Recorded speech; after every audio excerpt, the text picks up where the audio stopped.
Subscribe and hit that bell icon to be notified about the highlights of India's smartest podcast, The Ranveer Show. This is TRS Clips. I personally feel like competition is of two kinds. One's with your other competitors, people who are competing with you, say, in your same career. Now, for some people, that might be kind of the forefront of their motivation that I need to beat this person, etc. That isn't the case for a lot of people. Like for me, I'm not a very competitive person. I look at everyone as friends around me. But what I do compete with is my own past, where maybe I didn't achieve what I wanted to. Maybe I didn't have the childhood that I wanted. And I'm constantly competing with myself to get ahead of that darker past. And I feel, I mean, especially after talking to you, I feel even that is wrong because you're being harsh on yourself. Uh, so I'd love to know what the spiritual angles on competition are, because we honestly see competition bringing out our country and our culture as a whole, that I am better than you. My thought is better than yours. My political belief is better than yours. My religious belief is better than yours. But that's just going to be a source of misery for you and your mind. And we've also got influences from the West. And again, I'm not using the West to say that that's how they think wrong and this is how we think right. But there are a lot of Western influences which really highlight competition as a forefront. The Last Dance featuring Michael Jordan, or when you see your favorite athletes talk about competition, it fuels competition mindsets in a young person watching sport.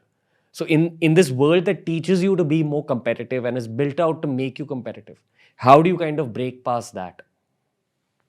That's fascinating because when we look at the most successful people in the world, the most competitive people in the world, let's look at the billionaires of the world.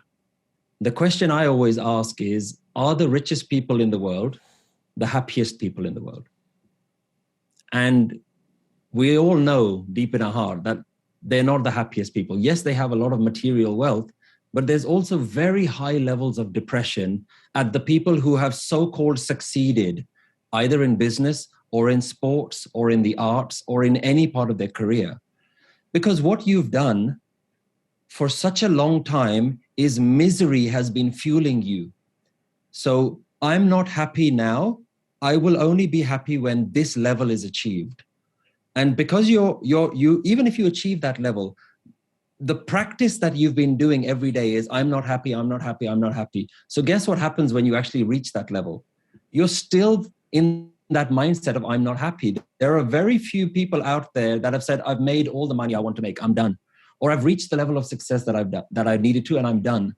Most people who do that all of their life, they are so wrapped up in constantly trying to achieve more that they've let their mental health completely deteriorate. And I'm sure with so many people that you've interviewed, you've realized that the successful people are still not mentally healthy. They're still struggling on that aspect of it.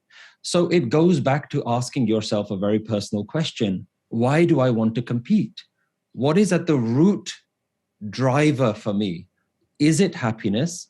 Is it something else? Is it to please my parents? What is it? And so you realize that if happiness is your goal, save yourself the trouble.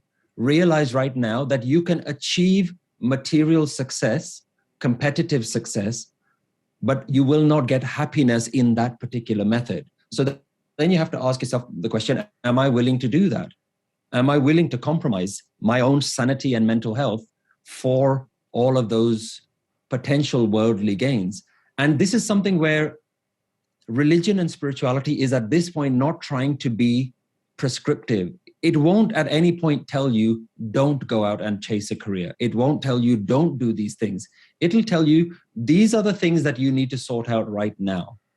And if you can sort them out, then let those other things come in. But these worldly things are not going to be the things that give you the deepest happiness, because the reality is, whatever you achieve in life, you're not going to be able to take it with you. Absolutely everything, including having perfect fitness with your body, having a perfect house and a great car and a perfect family and great career, none of those things are actually going to last. So you're building all of your happiness on these very shaky foundations. So the spiritual wisdom is always saying, It doesn't matter what you do. Go ahead and do those things. That's not the problem. But while you're doing it, can you be centered? Can you be still and happy? And can you be happy right now in this moment? And not have to think about the next moment as delivering happiness. It's that whole if only. We're always living, if only this happened, if only that happened. And just from my own personal life, I've seen so many of those if onlys, and I still struggle with them sometimes. I still have career ambitions. There's still things that I want to achieve. But in my mind, I catch myself when I see that, have you fallen into that trap again? Do you somehow believe that happiness is over there? Happiness is tomorrow? And then I have to remind myself, no, happiness is available to me right now. Peace and bliss is available right now. And every human being at the root of it is really only chasing peace. And what we don't know is that peace is inside of us. We think that peace comes when you have all of these things. And I think that's the only way that I can answer the question around competition, is figure out why you're trying to compete. I mean, the kind of practical way I've gone about this in my own recent past is, if I'm feeling any sense of competition, any sense of feeling lesser, any sense of feeling anger or greed or any emotion that I think that shouldn't be there in my mind, I go into a deep meditation session. And for me, that's what works. And by the end of that meditation, I'm fine. I have both contentment and inner strength to a certain degree. And the reason I bring this up is, this is the kind of benefit of 6 years of meditation, 5-6 years of it.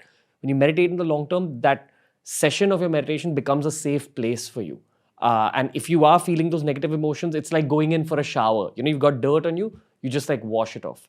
So that's one practical kind of angle on this that I wanted to highlight.